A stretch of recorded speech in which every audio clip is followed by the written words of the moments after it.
bullshittedly acquitted, but he's not getting what he wanted. Basically, 45's aides are on the verge of getting what they want, a quick, drama-free impeachment trial, but it's not the trial 45 wanted. Ever the showman, 45 has pushed for a flashy, testimony-filled trial to embarrass Democrats and vindicate himself, even if he is ultimately pleased with how the trial has gone. He mused about testifying himself or maybe just taking a front row seat and watching.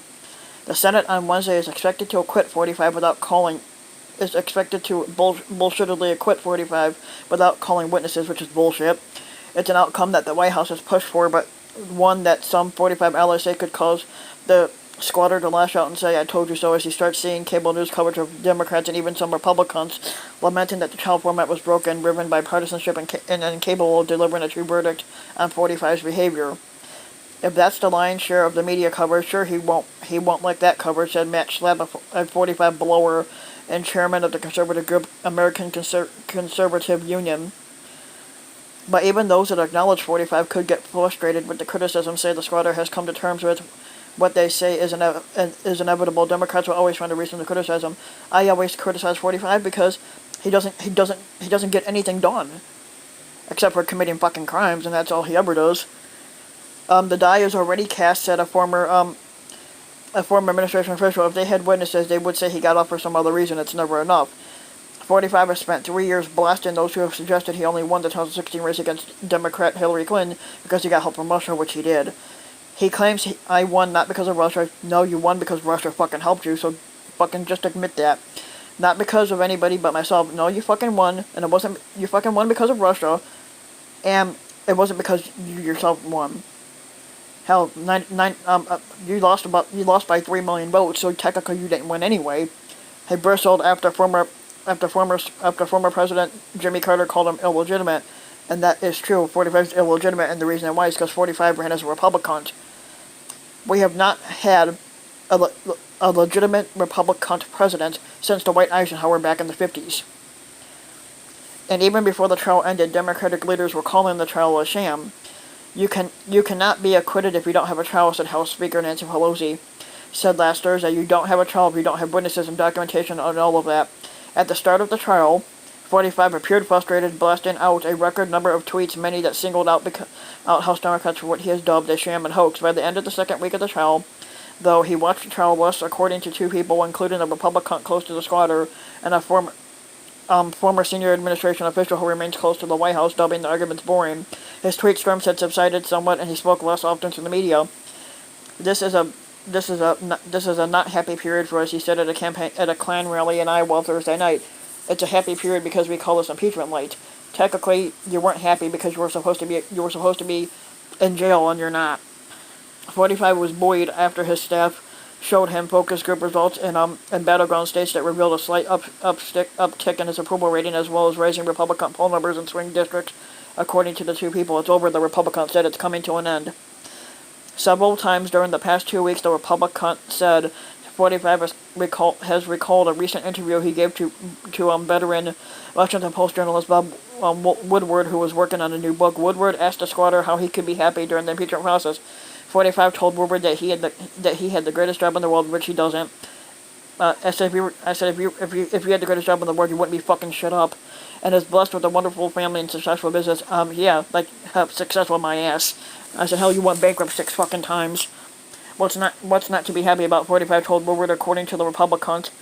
In his impeachment trial, 45 is accused of conditioning millions of dollars in military aid to Ukraine, as well as much desired White House meetings for the country's leader on Kyiv, launching an investigation into Joe Biden and his son Hunter.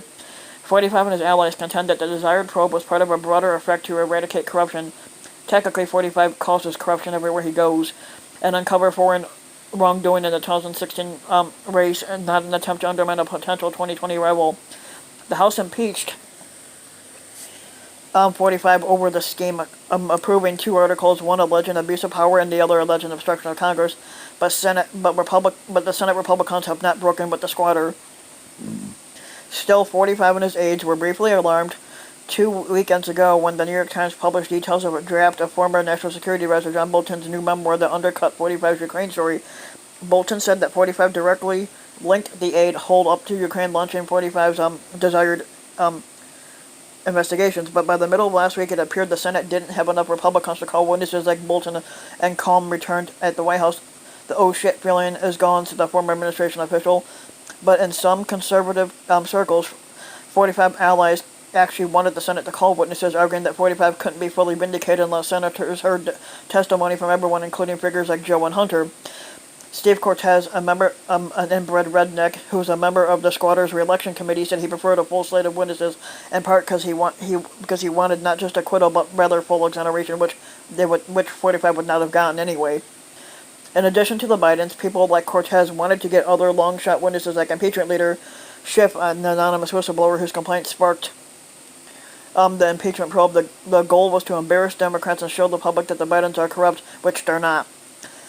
And recently, as the first week of the trial, 45 told reporters he would like his own aides to testify, singling out Secretary of State Mike Pompeo, the acting chief of staff Mick Mulvaney, or even Bolton. I would rather interview a lot of people, he told reporters. Personally, I would rather go the long route. 45 declined to participate in the impeachment proceedings in the Democratic-controlled House, where his legal and political aides advised that his involvement would only legitimize the process, yet he has since blustered in public about presenting his own defense, alarming aides and allies when he responded to Pelosi's suggestion that 45 could come forward and give his side of the story in person or in writing.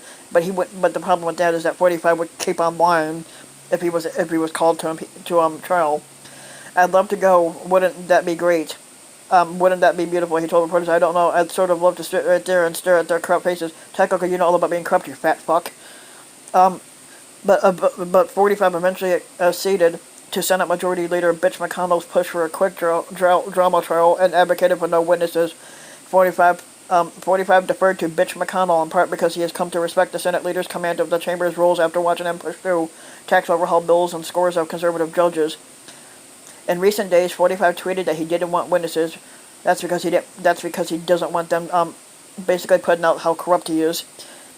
White House aides warned senators that having witnesses would take weeks or months to fight in court. No matter how many witnesses you give the Democrats, no matter how much information is given, like the quickly produced transcripts, technically it wasn't a fucking transcript, it was a fucking memo. It would never be enough for them, 45 tweeted Tuesday. They will always scream unfair. The impeachment hoax is just another political con job. They already determined it wasn't a hoax, and they determined it wasn't a con. They had every right to do what they did. In White House talking points sent to surrogates, lawmakers and Capitol Hill aides emphasized they need to move on. House Democrats utterly failed to make their case when they had the chance, according to White House talking points obtained by Politico. Now they're trying to make up for their failure and salvage their baseless sham by insisting the Senate call witnesses to testify. On Friday, senators voted to move on without witnesses. On Wednesday, they will vote to move on for good, and that's bullshit.